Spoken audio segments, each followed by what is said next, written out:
트럼프 미국 대통령이 북한이 반발하는 리비아식 핵폐기 모델을 북한에 적용하지 않겠다고 말했습니다. And I think we'll actually have a good relationship, assuming we have the meeting and assuming something comes of it. 또 비핵화 합의에 이르면 김정은 정권이 유지될 거라면서 그 방식은 한국 모델이 될 거라고도 말했습니다. 트럼프 대통령이 북한의 반발을 진정시키는 모습을 보이자 청와대는 일단 안도하는 분위기입니다. 청와대는 북한에 대해서는 공식 대응을 자제하고 다음 주 한미 정상회담을 계기로 북미 간의 중재 역할에 집중한다는 계획입니다. 댓글 조작 혐의로 구속된 드루킹 김모 씨가 조선일보에 편지를 보내 김경수 전 민주당 의원이 매크로 프로그램의 작동을 직접 확인하고 사용도 허락했다고 주장했습니다. 김경수 의원 측은 피고인의 일방적인 주장이며 어이없는 소설이라고 반박했습니다. 강원랜드 채용 비리 수사에 외압을 넣었다는 의혹이 제기된 현직 대검찰청 간부를 재판에 넘길지 결정할 전문 자문단 회의가 열렸습니다. 정당한 수사 지휘였다는 문무일 검찰총장의 입장이 받아들여질지 아니면 수사단 주장대로 부당한 개입으로 결론이 날지 오늘 밤 결정됩니다. 5.18 민주화운동 38주년 기념식이 오늘 오전 국립 5.18 민주묘지에서 열렸습니다. 5.18 때 거리 방송을 했던 전옥주 씨가 당시 상황을 재현했고 5천여 명의 유가족과 시민이 참석해 희생자들의 넋을 위로했습니다. JTBC 뉴스룸 지금 시작하겠습니다.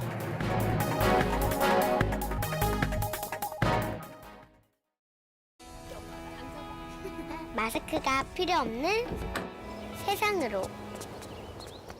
내일을 바꾸는 현대 수소전기차. 리비아 모델은 우리가 북한에 생각하는 모델이 전혀 아니다. 트럼프 대통령이 북한 비핵화에 대해 이같이 입장을 밝혔습니다.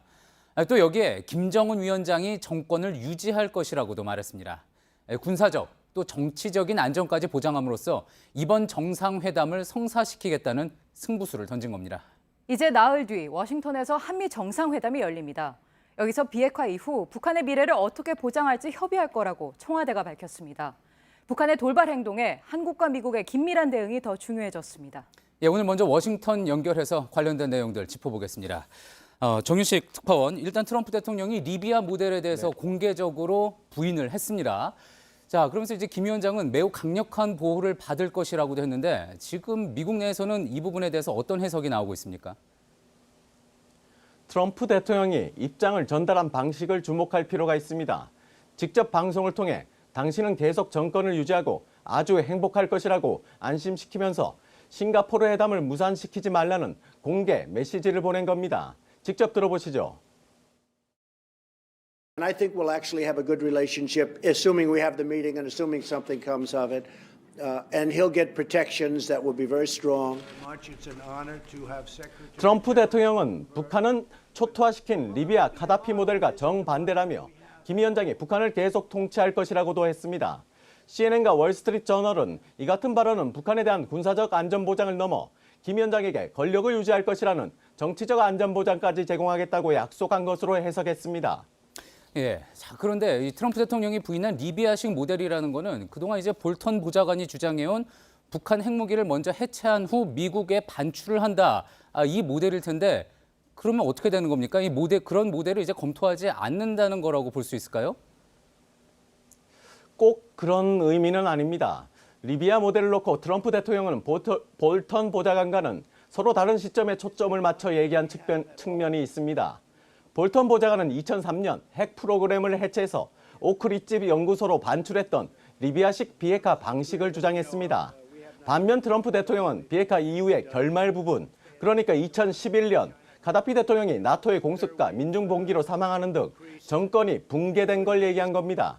김계관 부상이 리비아와 이라크의 운명을 강요하는 불순한 기도라고 볼턴을 비판했기 때문에 트럼프 대통령은 북한의 우려를 해소하려는 목적이 있었을 수 있습니다. 그러면서 북한이 비핵화를 하면 한국처럼 강력한 번영을 누릴 수 있다며 한국 모델을 대안으로 꺼낸 겁니다. 워싱턴 포스트는 대통령이 볼턴 보좌관과 서로 다른 리비아 모델 해석으로 혼선을 야기했다고 분석했습니다. 예, 그러니까 핵폐기 방식에 있어서는 큰 차이는 없지만 그 이후 방식이 다를 수 있다. 이렇게 해석을 할 수가 있겠군요. 자, 그런데 또 트럼프 대통령은 이 비핵화 합의가 무산될 경우에 다음 단계에 대해서도 경고를 했습니다. 이 부분에 대해서는 어떻게 봐야지 될까요? 네, 김 위원장에게 정권 보장과 번영이란 당근과 함께 군사 옵션의 경고 메시지를 동시에 준 걸로 봐야 할 것 같습니다. 비핵화 합의를 이루지 못하면 가다피 모델이 발생할 가능성이 매우 크고 그 결과는 완전한 초토화였다고 말했습니다. 지난 2월 말 대북 추가 제재를 발표하면서 제재가 실패하면 매우 거친 2단계로 갈 것이라고 했던 발언의 연장선입니다. 예. 자, 마지막으로 이제 또 관심을 끄는 게 트럼프 대통령이 이 며칠 새 북한의 태도가 갑자기 변한 것을 두고 중국과 연관을 시켰습니다. 네, 트럼프 대통령은 김 위원장이 시진핑 주석을 두 번째 만난 뒤 크게 달라졌다며 시 주석이 김 위원장에 영향력을 행사하고 있다고 말했습니다. 그러면서 중국과 무역을 포함해 여러 가지 이유 때문이란 느낌을 갖고 있다고도 했습니다. 블룸버그 통신은 미국과 무역 협상의 지렛대로 활용하기 위해 북한을 부추기지 말라고 중국에 경고한 것이란 해석을 내놨는데요. 중국이 북미 간 급속한 비핵화 합의와 평화체제 전환으로 한반도 정세가 급변할 가능성에 물밑에서 속도 조절에 나선 것이라고 의심한다고도 볼 수 있습니다. 외교 소식통에 따르면 폼페이오 방북 때 김 위원장이 전략자산 전개 중단과 주한미군 축소를 요구했는데 이것도 중국의 입김을 의심하는 대목입니다. 예, 워싱턴에서 정효식 특파원이었습니다. 예, 그렇다면 이제 앞서도 소개가 된 트럼프 대통령이 언급한 이 한국 모델이라는 것은 구체적으로 어떤 방식을 뜻하는 걸까요? 일단 전날 백악관이 언급했던 트럼프 모델을 구체화한 걸로는 볼 수 있을 것 같습니다. 예, 앞서 리비아에서는 비핵화를 한 뒤에 카다피 정권이 쫓겨났었죠. 이 한국 모델은 정권을 유지하면서도 경제 지원을 계속 받을 수 있게 하는 방식으로 풀이가 됩니다. 김소연 기자입니다. 한국 모델이란 말은 트럼프 대통령이 북한 비핵화 모델에 대한 기자들의 질문에 답하면서 나왔습니다. The Libyan model that was mentioned was a much different deal. This would be with Kim Jong-un, something where he'd be there, he'd be in his country, he'd be running his country. 비핵화 후 제거된 카다피 정권에는 보호를 약속하지 않았다고 강조한 겁니다. 이어서 한국이 이뤄낸 경제 성장 얘기를 꺼냈습니다. Yes, if you look at South Korea, this would be really a South Korean model in terms of their industry, in terms of what they do. They're hardworking, incredible people. 리비아 모델이 아니라 한국 모델이 북한에 적용될 수 있다는 의미입니다. His country would be very rich. His people are tremendously industrious. 전력과 인프라 등에서 미국의 민간 투자가 이뤄질 거란 폼페이오 장관의 발언과 맥이 닿습니다. 트럼프 대통령이 우수한 인력을 거론하면서 개성공단과 같은 제조업 공단 부문에서 협력과 지원 가능성이 주목됩니다. 국제통화기금 등을 통해 자금을 우회 지원할 것이란 관측도 나옵니다. 미국의 자본과 기술이 북한에 들어가지 못하게 막는 대적성국 교역법 등 풀어야 할 매듭이 많습니다. JTBC 김소현입니다. 예, 조금 전 리포트 보신 대로 북미 사이에 또 국제적으로 풀어야 할 매듭이 상당히 많습니다. 자, 그렇다고 하더라도 이제 북미 사이의 체제 보장에 대한 합의가 이루어질 경우 어떤 조치를 하나하나 밟게 될지 구체적인 절차에 대해서 취재 기자와 함께 짚어보도록 하겠습니다. 신진 기자가 나와 있습니다. 신 기자, 일단 언제까지 또 어떻게 할지가 중요할 텐데 언제까지 먼저 한번 짚어볼까요? 미국이 생각하고 있는 이 비핵화의 시한 어느 정도라고 볼 수 있겠습니까? 네, 2021년 1월 20일에 끝나는 이 트럼프 대통령의 임기를 보면 어느 정도 예측이 가능합니다. 예. 그 직전 11월에 재선 선거가 있기 때문에 그 전까지는 비핵화의 과실을 거두려고 할 겁니다. 이렇게 따지면 비핵화 완료 시한은 2년이 됩니다. 다만 변수는 있습니다. 오는 11월 6일 미국 중간 선거입니다. 여기서 야당인 민주당이 승리를 하면 북미 회담 결과의 의회 비준이 다소 어려움을 겪을 수 있습니다. 예, 그러니까 올해 11월에 중간 선거가 있는데 혹시라도 여소야대가 된다든지 그렇게 되면은 여러 가지 변수가 생길 수 있다. 그런 이야기군요. 자, 그럼 어떻게 부분 한번 또 짚어보겠습니다. 이제 미국이 북한의 체제 보장을 하겠다 이렇게 선언을 했을 때 그다음부터 뭐 여러 단계가 있겠죠. 아까 김소연 기자가 얘기했던 것처럼 풀어야 할 매듭들도 있을 것이고 하나하나 좀 짚어볼까요? 네, 종전 선언을 첫 단계로 이 평화 협정을 가장 마지막 단계로 놓고 설명을 드리겠습니다. 우선 종전선언은 올해 안에 하자는 게 판문점 합의 사항입니다. 이게 되고 나면 다음 단계로는 북미 간의 연락사무소가 설치될 것이란 관측입니다. 예. 연락사무소를 통해서 접촉을 이어나가면서 각종 제재를 풀어나가는 게 그 다음 단계가 될 것으로 보입니다. 테러 지원국에서 빼거나 적성국교법 적용을 종료하는 문제는 그 다음 단계가 될 전망이고요. 여기까지 되고 나면 북미 간 수교를 거쳐서 평화협정에 골이 날 수 있을 것으로 보입니다. 그렇군요. 그러니까 종전선언으로 시작을 해서 평화협정으로 마무리가 된다. 그런 이야기군요.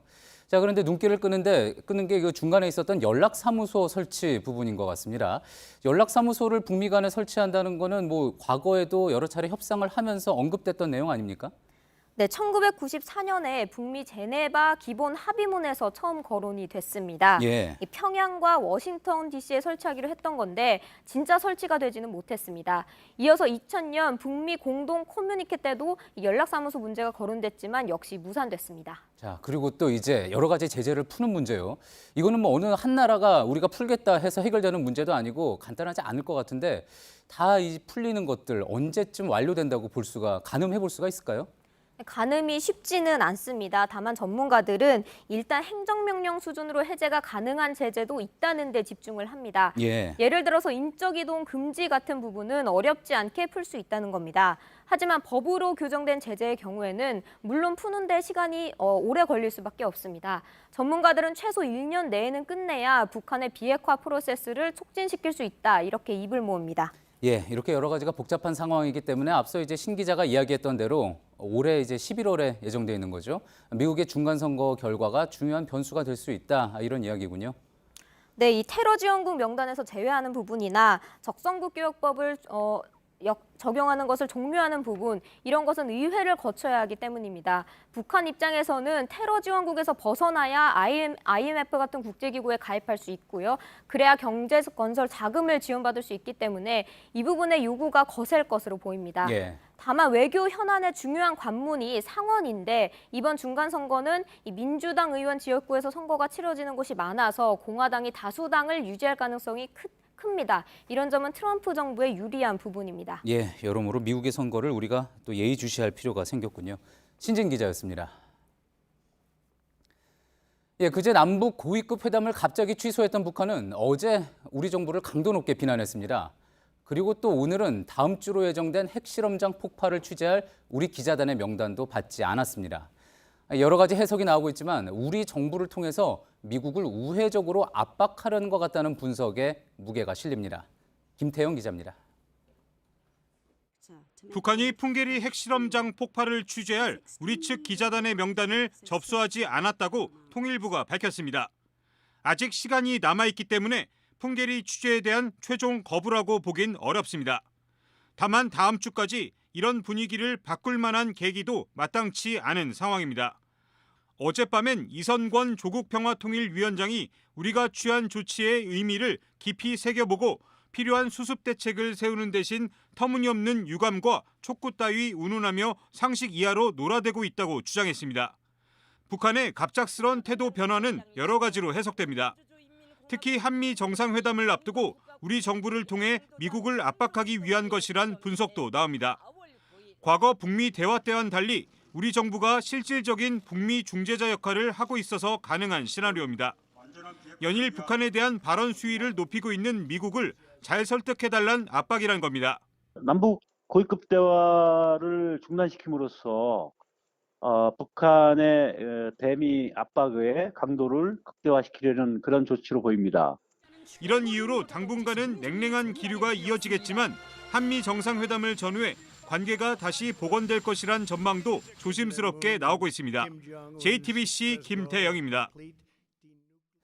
이런 가운데 북한은 오늘 김정은 국무위원장 주재로 노동당 중앙군사위원회 확대 회의를 열고 국방사업 개선을 위한 대책이 결정됐다 이렇게 밝혔습니다. 그 정확한 내용은 공개되지 않았지만 민감한 시기에 열렸습니다. 그런 만큼 비핵화 합의 이후 북한의 군사 정책을 어떻게 가져갈지 논의하지 않았겠느냐는 그런 추측이 나옵니다. 이선화 기자입니다. 김정은 국무위원장이 오늘 노동당 중앙군사위원회 확대 회의를 열었습니다. 2016년 5월 이후 2년 만입니다.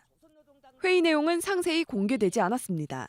국가 방위 사업 전반에서 개선을 가져오기 위한 일련의 조직적 대책들이 토의 결정됐습니다. 하지만 전문가들은 핵무기 폐기를 염두에 둔 새로운 국방정책 기조가 논의됐을 가능성을 제기합니다. 판문점에서 비핵화를 약속한 김 위원장이 미국과 물밑 접촉을 이어가는 상황에서 군 관련 최고 의사결정기구에 회의를 열었기 때문입니다. 판문점 선언 이행에 대한 군사적인 보장책을 제시하면서 특히 비핵화 이후 유일 영군 체계 강화를 위해서 조직 인사 등 새로운 국방 계획안을 채택한 것으로. 북한이 최근 핵과 경제를 함께 개발한다는 병진 노선을 버리고 경제에 매진하기로 한 만큼 오늘 회의에서 수십 년간 고수해온 군사 선행 원칙이 조정됐을 가능성도 제기됩니다. 이런 가운데 오늘 회의에선 군부 인사도 이뤄진 걸로 알려졌습니다. 지난해 말 군 총정치국장에서 해임된 황병선은 첫 번째 열에 등장해 다른 보직으로 이동했을 것이라는 관측이 나옵니다. JTBC 이선아입니다. 북한이 우리 정부를 강도 높게 비난하면서 또 이제 시선은 우리 정부의 대응에 쏠리고 있습니다. 일단 청와대는 북한에 대한 구체적인 언급을 최대한 자제하면서 중재 역할에 충실하겠다는 입장입니다. 청와대 취재기자와 함께 좀 더 자세한 이야기 나눠보겠습니다. 고석승 기자, 트럼프 대통령이 이제 사실상 북한 달래기에 나섰다. 외신들은 뭐 이런 분석을 하고 있습니다. 청와대도 비슷한 해석을 하고 있는 상황입니까? 네, 그렇습니다. 트럼프 대통령이 직접 리비아식 모델의 선을 긋고 북한의 체제 보장을 재차 약속하면서 청와대도 일단 한 고비는 넘긴 것 같다는 기류입니다. 청와대는 어제 역지사지의 자세를 언급하면서 북한이 제기한 문제에 미국이 좀 더 이해해주면 좋겠다 이렇게 밝힌 바 있는데 어느 정도 미국이 성의를 보인 게 아니냐는 평가가 나옵니다. 예, 어제 청와대 일단 중재자 역할을 충실히 하겠다 이런 입장을 내놨습니다. 아무래도 이제 한미 정상회담에서도 이 같은 중재자 역할에 대해서 강조를 하게 되겠죠. 네, 그렇습니다. 청와대는 이 중재자 역할, 다음 주 한미 정상회담을 계기로 더욱 속도가 붙을 것으로 보입니다. 남관표 국가안보실 2차장은 오늘 기자들과 만난 자리에서 이번 정상회담이 남북 정상회담의 성공을 북미회담 성공으로 이어가도록 하는 가교 역할을 할 것이다 이렇게 밝혔습니다. 남북 정상회담에서 확인된 북한의 입장을 미국 측에 전달을 해서 오해가 있다면 풀 수 있도록 적극적으로 중재하겠다 이런 의미로 보입니다. 예, 그렇기 때문에 다음 주에 있을 한미 정상회담이 더욱더 중요하게 됐는데요. 단지 그냥 어떤 중재자, 메신저 역할뿐만이 아니라 아무래도 이제 또 그 이후에 있을 북미 정상회담 의제에 대해서도 두 정상이 여러 의견을 교환하게 되겠죠.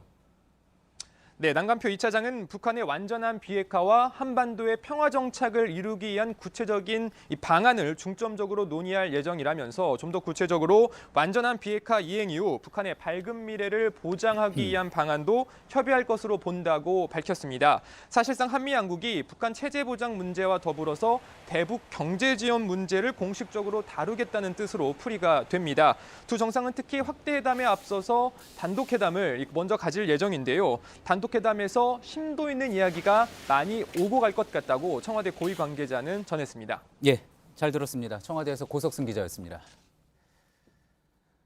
한국과 미국이 방위비 분담금 협상을 했습니다. 그 협상에서 주한미군의 규모와 성격을 변경할 계획이 없다고 서로 확인했습니다.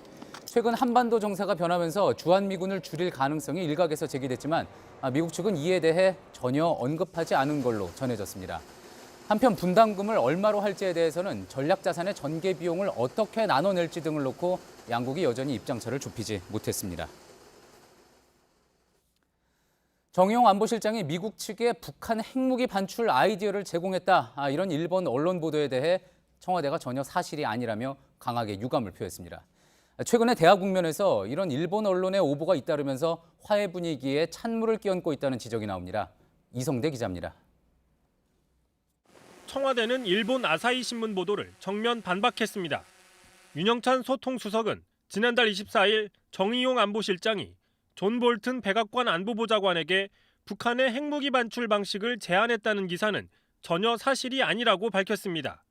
청와대는 허위 보도의 책임을 물어 아사히 신문에 대한 무기한 출입 정지 조치도 검토 중입니다. 청와대가 신속 대응에 나선 건 일본 언론의 무책임한 보도가 남북 관계는 물론 북미 정상회담까지 찬물을 끼얹을 수 있다는 우려 때문입니다. 일본 언론이 한반도 현안을 왜곡한 건 이번이 처음이 아닙니다. 지난해 극우 성향의 산케이 신문은 트럼프 대통령이 아베 총리는 힘이 있지만 문재인 대통령은 힘이 없다고 말했다는 근거 없는 주장을 폈습니다. 아사히 신문은 지난 2월 남북이 평양에서 북한의 올림픽 참가를 협의했다거나 정부 출범 초기인 지난해 6월 미국이 사드 배치를 압박한다고 사실과 다른 보도를 해 청와대의 강력한 항의를 받았습니다. 일각에서는 한반도 대화 국면에서 소외되고 있는 일본 정부가 의도적으로 사실이 아닌 내용을 흘리는 게 아니냐는 지적도 나옵니다. JTBC 이성대입니다. 드루킹 댓글 조작 관련 속보입니다. 드루킹 김모 씨가 댓글 조작에 쓰는 매크로 프로그램을 김경수 전 의원이 직접 보고 쓰는 걸 허락도 했다고 주장했습니다. 김 씨가 조선일보에 보낸 편지에서입니다. 인사청탁에 대해선 내정자가 있는데 농락당했다고 했습니다. 김 전 의원은 소설 같은 얘기라며 반박했습니다. 박준우 기자입니다. 드루킹 김모 씨는 조선일보에 보낸 편지에서 지난 2016년 10월 경기도 파주의 사무실을 찾아온 김경수 전 의원에게 댓글 조작 프로그램을 직접 보여줬다고 주장했습니다. 이어 댓글 작업을 허락해달라고 하니 김 전 의원이 고개를 끄덕였다는 겁니다. 또 댓글 작업 결과를 김 전 의원에게 텔레그램으로 매일 보고했고 김 전 의원도 이를 날마다 확인했다고도 했습니다. 인사청탁 논란과 관련해선 김 전 의원이 오사카 총영사 자리를 놓고 자신을 7개월 동안 농락하면서 이용했다는 취지의 주장도 했습니다. 김 전 의원은 이 같은 드루킹 김 씨의 편지 내용은 사실이 아니라고 했습니다. 황당하고 어처구니 없는 소설 같은 얘기입니다. 이렇게 마구 소설 같은 얘기를 바로 기사화해도 되는 건지. 김 전 의원의 지방선거 캠프 측도 범죄 혐의에 대해 조사받는 사람의 일방적인 주장을 보도한 것이라고 했습니다. 양측의 말이 엇갈리면서 경찰은 김 전 의원에 대한 재소환 필요성을 검토하는 것으로 알려졌습니다. JTBC 박준우입니다. 네, 이번 편지에서 드루킹 김 씨는 검찰이 사건을 축소하려 했다고도 했습니다.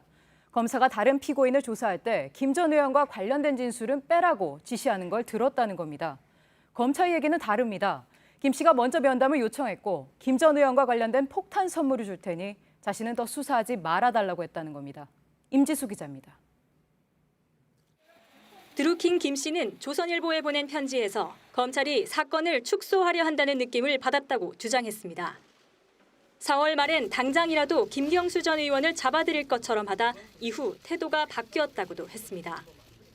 또 공범을 조사하던 검사가 김 전 의원과 관련한 진술은 빼라고 지시했다는 말을 들었다고도 주장했습니다. 검찰은 이를 반박했습니다. 검찰에 따르면 드루킹 김 씨는 지난 11일 면담에서 검사님께 폭탄 선물을 드릴 테니 요구 조건을 들어달라며 말문을 열었습니다. 자신과 카페 회원들에 대한 댓글 조작 혐의에 대해 수사를 확대하지 말고 추가 기소도 하지 말아달라고 부탁했다는 겁니다. 지금 상태에서 재판을 끝내고 바로 석방될 수 있게 해주면 김경수 전 의원의 범행 가담 사실을 증언해 실적을 올리게 해주겠다는 제안도 곁들였습니다.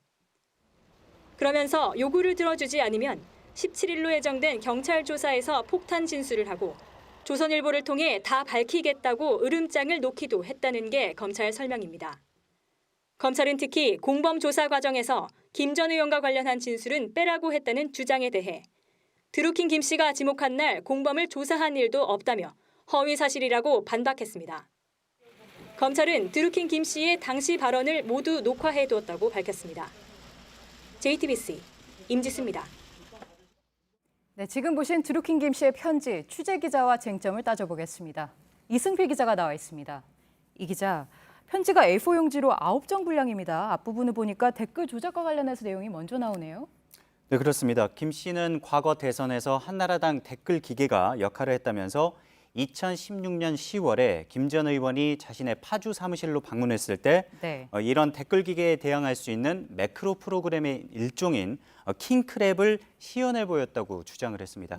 당시에 여러 명이 현재 구속된 여러 명이 이 장면을 목격했다고도 했고요.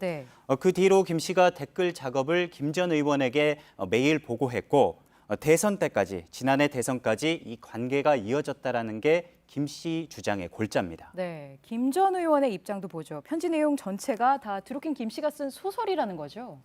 오늘 아침 조선일보 보도로 편지 내용이 알려지자 김 전 의원은 기자들과 만나서 입장을 밝혔습니다. 네. 황당하고 어처구니 없는 소설 같은 이야기라고 했습니다. 또 경남지사에 출마한 김경수 후보 캠프의 재윤경 대변인도 반박 논평을 발표했는데요. 네. 범죄 행위에 대해서 조사를 받는 사람의 일방적인 주장이라고 했습니다. 네, 김경수 전 의원은 지난 4일에 이미 경찰 조사를 받았죠. 참고인 신분으로요. 근데 그때 이 편지 내용이 조사가 됐을까요? 그때는 드루킹 김 씨가 김경수 전 의원과의 사이에서 있었던 일을 구체적으로 밝히기 이전으로 보입니다. 네. 김 씨는 어제 검찰 조사를 받으면서 편지 내용 일부를 진술한 것으로 알려졌는데요. 현재로서는 김 씨의 주장만 나온 상황이어서 김 씨 주장을 입증할 만한 물적 증거를 제시하는지 네. 또 이런 김 씨 주장에 김 전 의원이 얼마나 구체적인 반대 증거를 내놓을지에 따라서 네. 양측의 진실 게임의 방향이 가려질 것으로 네, 보입니다. 네. 특검이 만약에 도입이 된다면 특검 수사도 이런 부분에 집중할 수밖에 없는 상황입니다. 네, 편지 내용을 보다 보니까 인사청탁과 관련된 내용도 있어요. 네, 김 씨는 김 전 의원이 자신과 카페 회원들을 이용하기 위해서 네. 7개월 이상 인사 추천을 받아줄 것처럼 속여봤다고 주장을 했습니다. 네. 처음에는 카페 회원 2명을 대선 때 중앙선대위에 포함시켜달라고 했는데 한 명이 누락됐고 네. 그 누락된 한 명을 일본 대사로 추천해달라고 했는데 거절당했습니다. 네. 그 이후에는 오사카 총영사, 센다이 총영사 등을 자리를 놓고 이야기가 오가면서 7개월 넘게 시간을 끌었다는 겁니다. 자신들이 인사청탁을 하기 위해서 댓글 작업이 한 게 아니다. 이러한 주장입니다. 네. 이에 대해서 김 전 의원은 경찰 조사에서 관련 내용을 충분히 소명했고 특검을 통해서 실체적 진실이 밝혀진 거란 입장을 밝힌 바가 있습니다. 네, 이 기자가 지금 정리해준 대로 양측 주장이 다 엇갈리거든요. 드루킹 김 씨가 이런 주장을 지금에 와서 한 이유가 따로 있을까요? 네, 김 씨가 편지에서 검찰이 수사를 축소하려 했다고 주장하자 네. 검찰이 당시 경위를 공개하면서 오늘 반박을 했는데요. 네. 내용을 들어보면 김 씨가 먼저 수사를 축소해달라고 요구했다는 겁니다. 당시 검찰은 당초 댓글 개수, 댓글 공작과 관련해서 기사 댓글 수가 2개였는데 공소장을 변경해서 50개로 늘리려던 상황이었습니다. 네.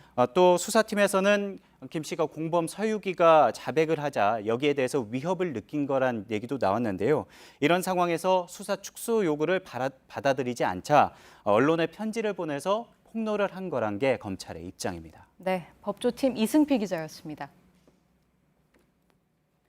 이번엔 국회로 갑니다. 국회는 본회의를 열고 드루킹 특검법과 추경안을 처리할 예정이었습니다. 본회의를 오늘 9시에 시작하기로 했는데 현재로선 어려울 것 같다고 합니다. 취재기자 연결합니다. 이서준 기자, 본회의가 왜 늦어지는 건가요? 일단 여야는 오늘 본회의를 열고 드루킹 특검법과 추경안을 동시에 처리하기로 합의를 했었습니다. 하지만 드루킹 특검법의 수사 범위와 이 특검의 규모와 기간 등에 대해서 여야 간 합의가 도출되지 못하고 있습니다. 추경안 심사도 예결위 소위 또 예결위 전체 회의를 거쳐야 이 본회의에도 상정이 가능한데 현재 예결위 소위원회 심사가 여전히 진행 중입니다.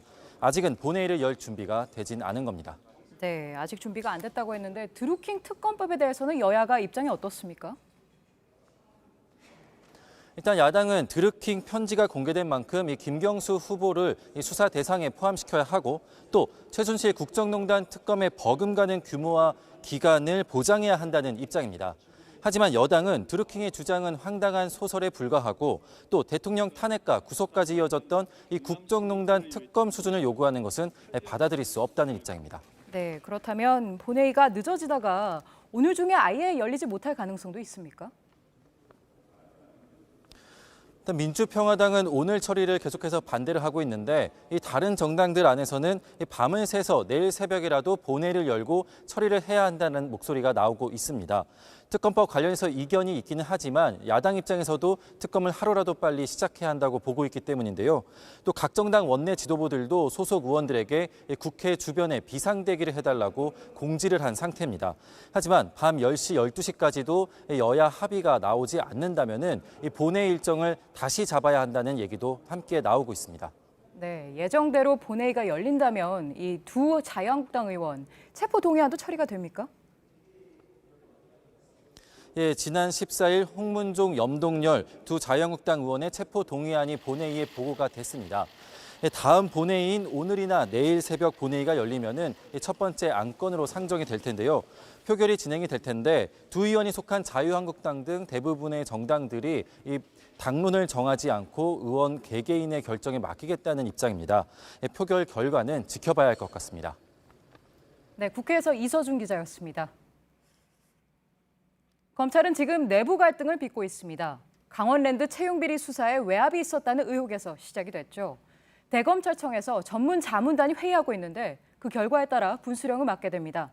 이번에도 취재기자 연결합니다. 이지혜 기자, 일단 회의는 어떤 상황입니까? 네, 오후 1시에 시작된 강원랜드 채용비리와 관련된 회의는 자문단 회의는 강원랜드 채용비리 수사단의 수사 내용 보고로 시작이 됐습니다. 5시간에 걸친 수사 내용 보고에 이어서 강원랜드 수사에 부당한 압력을 행사한 것으로 의심받는 당시 최종원 춘천지검장과 김우현 대검 반부패 부장이 입장을 표명을 했습니다. 지금은 위원들 간의 열띤 토론이 진행 중인 걸로 전해지고 있는데요. 두 사람의 직권남용 혐의에 대해서 법리적으로 적용이 가능한지를 두고서 위원들 간의 토론이 진행되고 있습니다. 네, 자문단 회의가 아직 진행 중이라고 했는데 어떤 부분을 중점적으로 보고 있습니까? 네, 문무일 검찰총장의 핵심 참모인 김우현 반부패 부장의 경우는 지난해 강원랜드 채용비리 수사를 담당했던 안미영 검사에게 부당한 압력을 행사했는지가 핵심입니다. 앞서 수사단은 김 부장이 권성동 의원의 전화를 받고 대검 연구관 등을 통해서 부당하게 압력을 행사했다고 결론을 냈는데요. 수사검사가 압력이라고 느꼈다면 직권남용으로 볼 수 있다는 것이 수사단의 입장인데 자무단이 어떤 결론을 내릴지가 중요해 보입니다.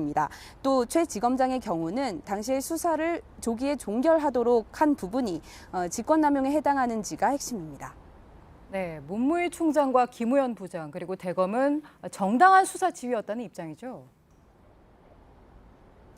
네, 안미영 검사와 수사단은 권성동 의원의 전화를 받은 김 부장이 보좌관 소환에 대해서 문제 제기를 했고 또 채용비리에 연루된 브로커에 대한 압수수색을 진행하려고 하자 미루라고 했다는 부분 등이 직권남용에 해당한다고 보고 있습니다. 하지만 대검은 정당한 수사 지휘였다는 입장입니다. 압수수색은 법무부 국정감사를 며칠 앞두고 불필요한 정치적인 논란이 우려됐기 때문에 미루라고 했다는 것이고 보좌관 소환은 대검의 사전에 보고가 안 됐었기 때문에 지적했을 뿐이라는 입장입니다. 권 의원과의 부적절한 교류 역시 없었다는 입장입니다. 네, 오늘 회의를 거쳐서 자문단의 결정이 어떻든 간에 파장이 있을 것 같습니다. 어떻게 관측됩니까? 네, 반부패 부장은 총장의 핵심 참모이자 전국의 특수수사를 관장하는 자리입니다. 수사단은 반부패부 대검 연구관 등을 통해서 압수수색을 미루라고 한 행위 등을 지시한 김 부장의 행위가 직권남용 책임이 있다고 보고 있는데요. 이에 따라서 김 부장을 재판에 넘겨야 한다는 자문단의 결정이 내려질 경우에 문무일 총장에 대한 리더십에도 타격이 될 수밖에 없습니다. 그래서 책임론도 뒤따를 수밖에 없습니다. 반대로 불기소 결정이 나면 보도자료까지 공개하면서 수사 내용을 밝히면서 항명 논란까지 불거지게 한 양부남 수사단장과 수사단의 입지가 좁아질 수밖에 없습니다. 네, 결정이 기소일지 불기소일지 좀 더 지켜보도록 하죠. 대검찰청에서 이지혜 기자였습니다. 예, 오늘 5.18 민주화운동 38주년 기념식이 열렸습니다. 당시 거리 방송이 그대로 재현이 됐고 또 행방불명된 7살 아들을 38년째 찾아다니는 아버지의 애끓는 사연도 소개됐습니다. 시작부터 내린 비에도 참석자들은 자리를 지키며 희생자들의 넋을 기렸습니다. 정진명 기자입니다. 광주 시민 여러분, 지금 우리 형제 자매들이 죽어가고 있습니다. 80년 5월 당시 거리 방송을 했던 전옥주 씨가 다시 마이크를 잡았습니다. 기념식이 열린 5.18 묘지는 5월 그날로 되돌아갑니다. 우리 장현아. 5.18 당시 행방불명된 7살 이창영 군을 애타게 찾는 아버지의 모습이 그려집니다. 뒤이어 아버지가 직접 무대에 올랐습니다. 우리 아들 제사를 이렇게 지내주고 그래서 참 고맙습니다. 바라보던 참석자들은 눈물을 흘립니다. 광주의 진실을 세계에 알린 헌틀리 목사의 부인도 무대에 올랐습니다. Gwangju, our beloved Gwangju, is now forever associated with justice. 빗속에서 진행된 오늘 기념식은 이렇게 한 편의 드라마 같았습니다. 그동안 딱딱하게 진행된 것과는 달랐습니다. 지난해 만여 명에 비해 참석 규모는 줄었지만 다양한 추모 공연이 이어지며 전체 시간도 20분 늘어났습니다. 반드시 진실을 밝히겠다고 말한 이낙연 국무총리는 기념사를 읽다 목이 메이기도 했습니다. 광주 전남 시도민 여러분,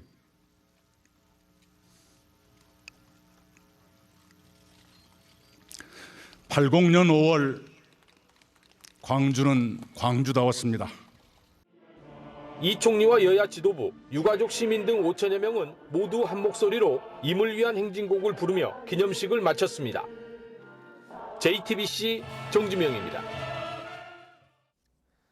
38년이 지났지만 그해 5월 광주의 진실은 아직 다 밝혀지지 않았습니다. 최근에는 당시 계엄군의 성폭행에 대한 증언이 연이어 나오고 있습니다. 문재인 대통령도 이 문제를 언급했는데 정부 부처가 이에 대한 공동조사단을 꾸리기로 했습니다. 김필준 기자입니다. 짓밟힌 여성들의 삶을 보듬는 것에서 진실의 역사를 다시 시작하겠습니다. 문재인 대통령의 올해 광주 민주화운동 메시지 첫 문장입니다. 이어 한 사람의 삶, 한 여성의 모든 것을 너무나 쉽게 유린한 지난날의 국가폭력이 참으로 부끄럽다며 성폭행의 진상을 철저히 조사해 반드시 밝혀내겠다고 덧붙였습니다. 국방부와 여성가족부, 국가인권위가 참여하는 공동조사단을 꾸리겠다고 밝혔습니다. 5.18 광주 민주화운동 당시 계엄군의 성폭행은 최근에서야 드러나고 있습니다. 당시 전남도청에서 안내방송을 맡았던 김선옥 씨는 38년 만에 악몽을 끄집어냈습니다.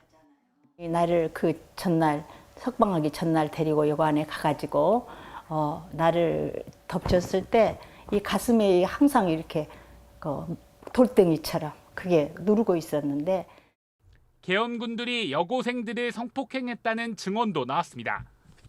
38년이 지났지만 이들 중 일부는 지금까지도 정신과 치료를 받아야 했고 어떤 학생은 자살 시도까지 하다가 승려가 됐습니다. JTBC 김필주입니다.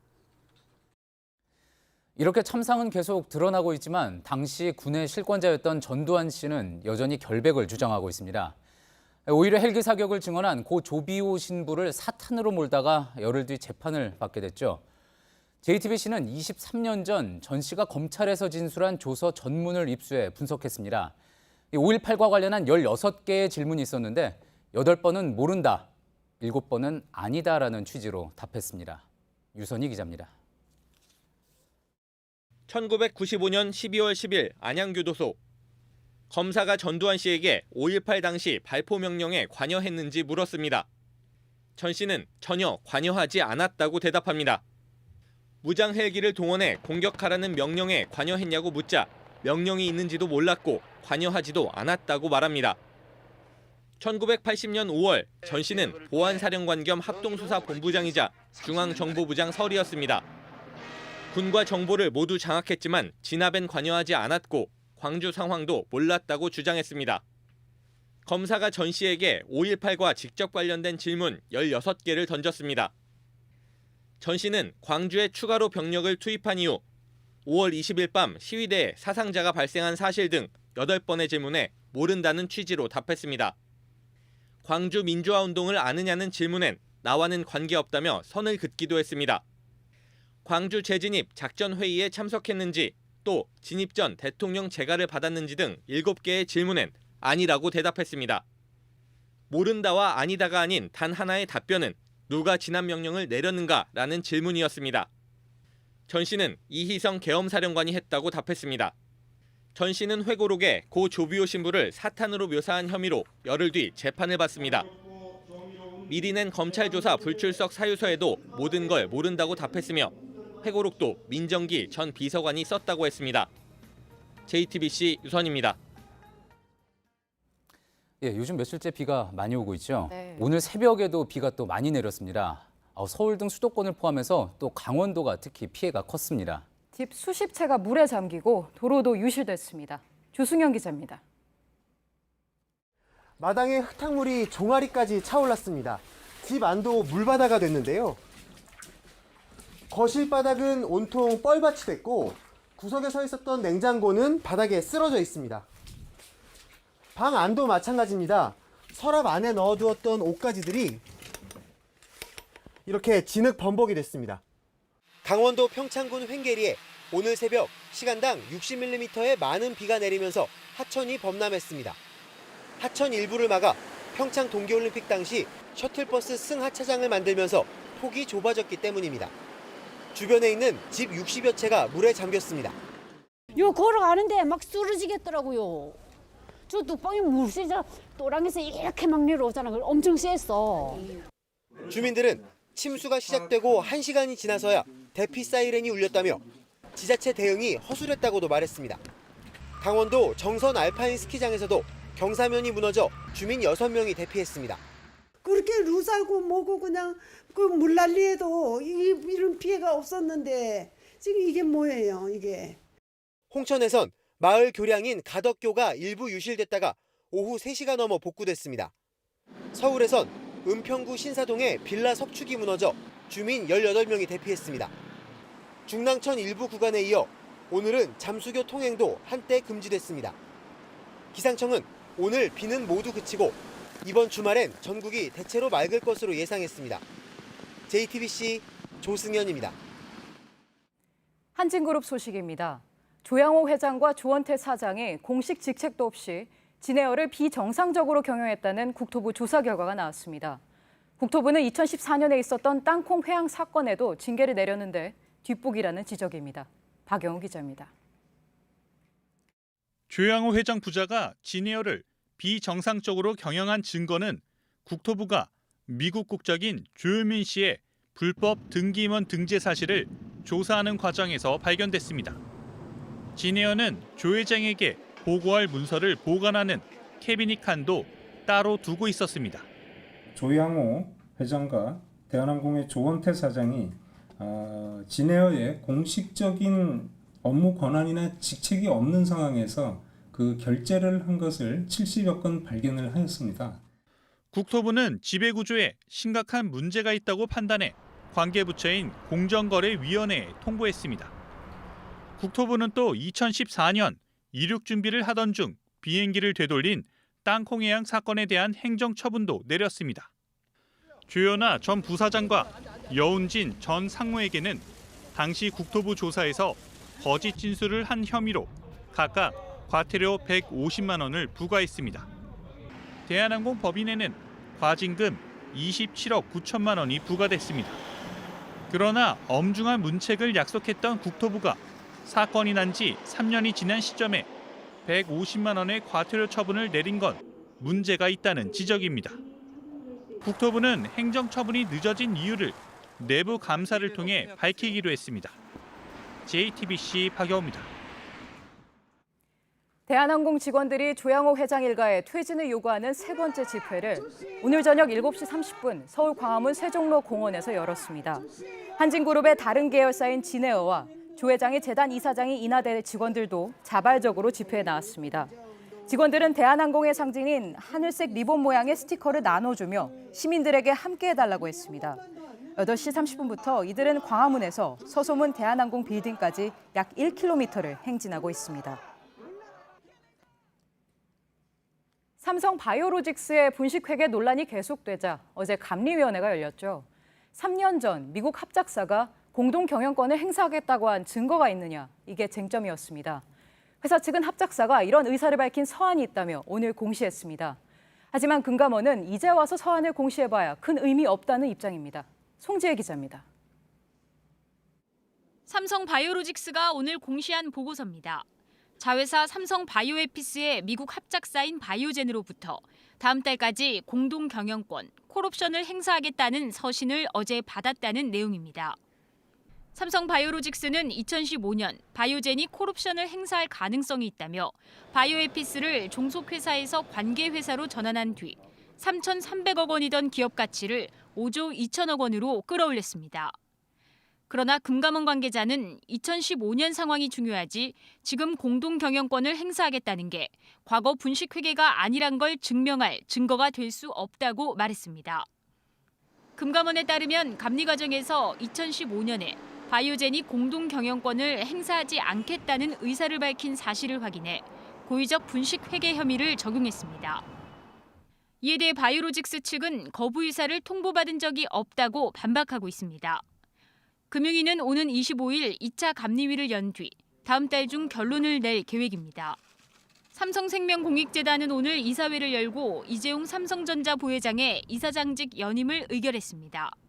이 부회장의 승계 구도를 재확인하려는 의지가 담긴 것으로 분석됩니다.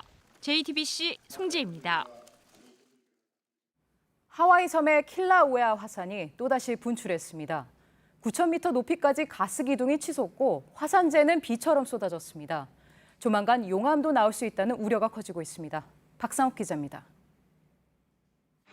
킬라우에아 화산에서 뿜어져 나온 가스 기둥이 하늘로 치솟았습니다.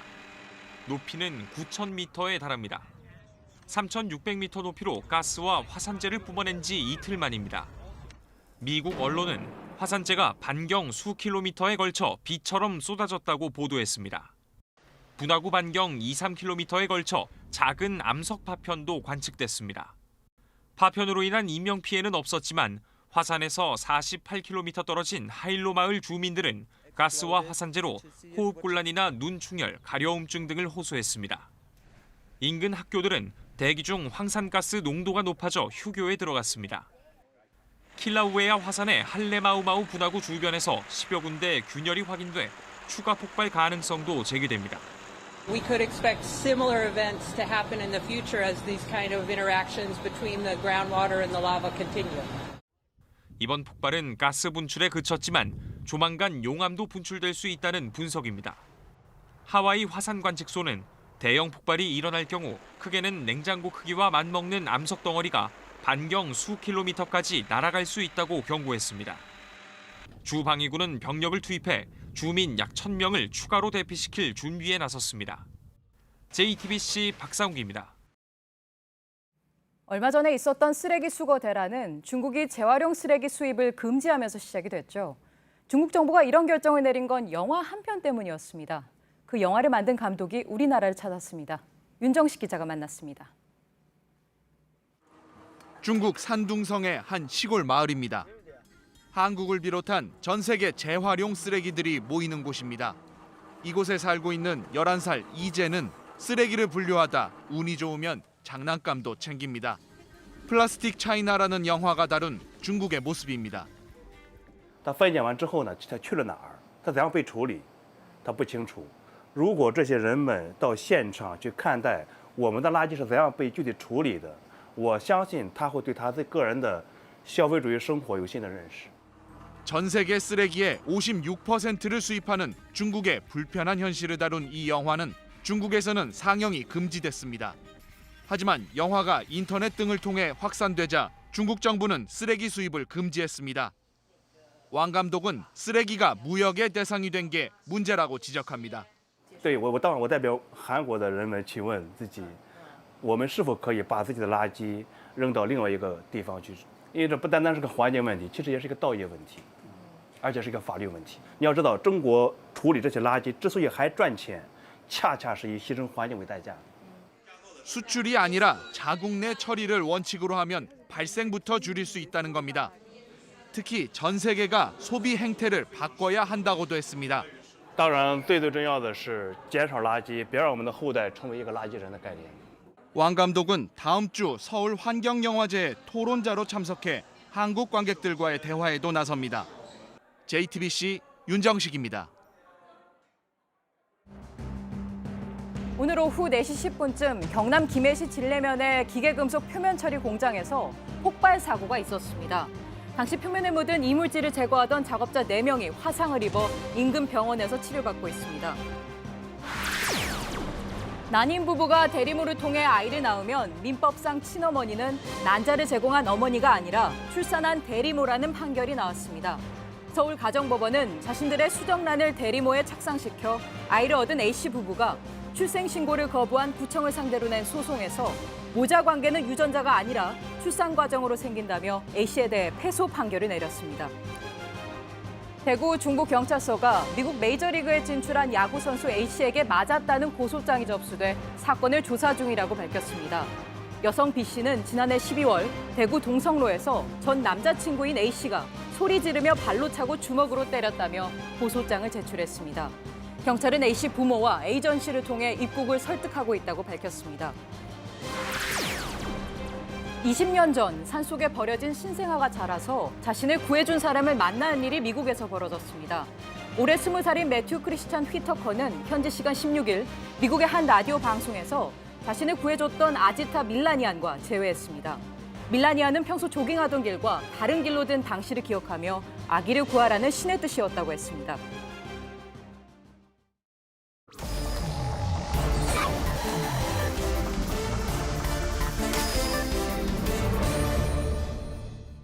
예, 비하인드 뉴스 정치부 안지연 기자 나와 있습니다. 안 기자, 첫 번째 키워드부터 볼까요? 네, 첫 번째 키워드 뼈저리게 후회한답니다. 누가 후회를 한다는 겁니까? 네, 바른미래당의 두 사람인데요. 그 이태우 전 국민의당 청년 최고위원과 진수희 전 의원입니다. 예. 두 사람은 오늘 뼈저리게 후회한다 이 같은 표현을 썼는데 먼저 바른미래당의 이태우 서울 송파을 예비후보가 오늘 입장문을 내고 송파을 재선거에 출마하지 않겠다고 밝혔습니다. 예. 그 이유는 당 공천관리위원회가 이미 경선을 하기로 결정을 했는데 안철수 후보가 나서서 이 지역에 전략 공천을 요청하자 이에 불만을 표하면서 아예 사퇴하겠다. 이렇게 밝힌 겁니다. 전략 공천이라고 하면 경선 없이 유력한 후보를 찍어서 내보내겠다 이런 거잖아요. 네, 맞습니다. 그래서 이태우 예부 후보는 안철수 후보를 비판하면서 입장문에서 보시는 것처럼 새 정치는 죽었다. 예. 안철수 대표가 통합에 찬성한 것을 이 뼈저리게 후회하며 반성한다. 이렇게 말하기도 했습니다. 한때는 지지했는데 지금은 후회한다. 그런 이야기군요.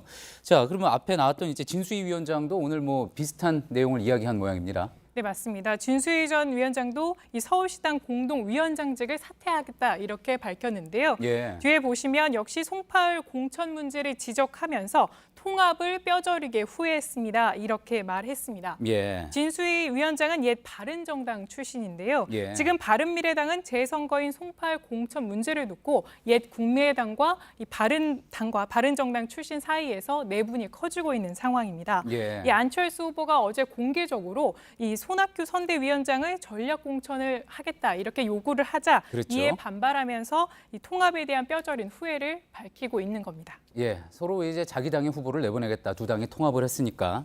그래서 그렇게 갈등이 있는 거겠군요. 자, 그런데 제가 기억하기로는 이제 앞서 봤던 이태우 예비 후보 원래 안철수 후보 측 사람으로 분류가 되지 않았습니까? 네, 맞습니다. 지난 2014년 안철수 후보가 이 창당을 준비할 때 정치에 뛰어들면서 같이 일을 했었는데요. 예. 이후에 2016년에는 안철수 당시 의원 시절에 이 비서를 지내기도 했습니다. 예. 그러니까 안철수 키즈가 되고자 했지만 공천 갈등으로 이 뼈저리게 후회한다는 말을 남기고 예비 후보직을 사퇴하겠다 이렇게 밝힌 겁니다. 예. 그리고 또 다른 안철수 키즈로 불렸던 강현재 변호사도 있는데요. 사진에 그렇죠. 보이는 것처럼요. 안철수 후보 지역구인 서울 노원병 보궐선거에 나서겠다고 밝혔는데 소속은 보시는 것처럼 자유한국당입니다. 예. 강현재 후보는 이미 지난해 새 정치는 죽었다고 밝히면서 당시 국민의당을 탈당한 바 있습니다. 예. 다음 키워드 볼까요? 네, 이번에도 같은 말을 한 두 사람에 대한 이야기를 꼽아봤는데요. 예. 이번에는 기억나지 않는다입니다. 예. 원세훈 전 국정원장과 안태근 전 검사장이군요. 네, 맞습니다. 이 두 사람 모두 재판에서 오늘 이 같은 말을 한 건데요. 먼저 원세훈 전 국정원장은 오늘 김백준 전 청와대 총무기획관 재판에서 증인으로 출석을 했습니다. 예. 오늘 법정에서 원세훈 전 원장의 답변은 그런데 시종일관 기억나지 않는다였습니다. 이 재판부가 뒤에 제가 워딩 가져왔는데 이 특활비 요청한 사람이 누군지 기억이 안 납니까? 하니까 네, 안 납니다. 이렇게 답했고요. 예. 또 다른 질문에서 그러면 2억 원으로 결정된 이유도 모르냐? 그 부분도 마찬가지로 기억나지 않는다. 이렇게 시종일관 이 같은 답변을 유지한 겁니다. 상당히 기본적인 내용 같은데 다 기억이 나지 않는다 이렇게 답을 한 거군요. 네, 맞습니다. 그런데 법정에서 증인이 거짓말을 하면 위증이 될 수 있기 때문에 흔히 불리한 답변에는 이처럼 기억나지 않는다고 말하는 경우가 많습니다. 예. 계속 기억 안 난다는 답변을 하자 재판부가 질책을 하기도 했는데요. 뒤에 보시는 것처럼 이 재판부가 두세 번밖에 특활비를 지원 안 했다고 하면서 이게 기억이 안 난다는 게 말이 되냐 이렇게 질책하기도 했고요. 또 다른 뒷부분에는 어떻게 그런 일을 모를 수가 있냐, 모른다는 건 말짱 거짓말이다 이렇게 화를 내기도 했습니다. 판사도 납득하기 힘들어서 질책을 할 정도였거든요. 자, 안태근 전 검사장의 첫 재판도 오늘 열렸죠? 네, 그렇습니다. 이 안태근 전 검사장은 서지현 검사에게 인사상 불이익을 줬다는 혐의로 기소된 상태였는데요. 예. 바로 오늘이 첫 재판이었습니다. 이 안태근 전 검사장 측은 일당 성추행 부분에 대해서는 만취 상태였기 때문에 기억이 없다 이렇게 답변을 했습니다. 예. 그리고 이를 은폐하기 위해서 불이익을 준 혐의에 대해서는 역시 부인을 했습니다. 만취 상태에서 기억이 없다. 그러니까 앞서 기억나지 않는다 해서 한 걸음 더 들어가서 기억에 없다 이렇게 이야기를 한 거군요. 네, 맞습니다. 그런데 눈에 띄는 장면이 있었습니다. 이 검찰이 시종일관 작은 목소리로 이 공소 사실을 얘기해서 이 법원 경위가 나서 두세 번에 걸쳐 마이크를 검사 쪽으로 좀 더 크게 목소리가 나올 수 있게 조정까지 했는데요. 아, 예. 공소 사실은 이제 기자들이 많이 받아 적기도 하고 참고를 하는데 검사가 작은 목소리로 얘기했다고요? 네, 워낙 작은 목소리 나와서 웅엉웅엉 거리는 듯한 목소리가 나자 이 더 검찰 목소리가 잘 들릴 수 있게 마이크를 예. 옮겨준 겁니다. 예. 그런데 반면 피고인인 안태근 전 검사장은 자신의 혐의에 대해서 인정하지 않는다는 목소리를 굉장히 큰 소리로 말해서 묘한 대조를 이뤘다고 합니다. 예. 이 흔하지 않은 장면이어서 법정에 있었던 일부 기자들은 이 전직 검사장 출신인 이 피고인에 대해서 일종의 전권이유를 한 게 아니냐 이런 지적이 나오기도 했습니다. 예. 잘 들었습니다. 정치부 안지연 기자였습니다. 사흘 동안 이어진 비는 오늘 밤 사이에 모두 그칩니다. 내일은 전국이 대체로 맑고 기온도 올라서 조금 덥습니다. 미세먼지도 주말 내내 좋습니다. 예, 오늘 뉴스가 끝난 뒤에는 소셜 라이브 프라이데이가 있습니다. 5.18 민주항쟁 38주년이죠. 그동안 5.18의 책임 문제에 대해서 꾸준히 취재를 해온 유선희 기자와 함께 자세히 이야기 나눠보도록 하겠습니다. 네, 저희가 오늘 준비한 소식은 여기까지입니다. 시청해주신 여러분 고맙습니다.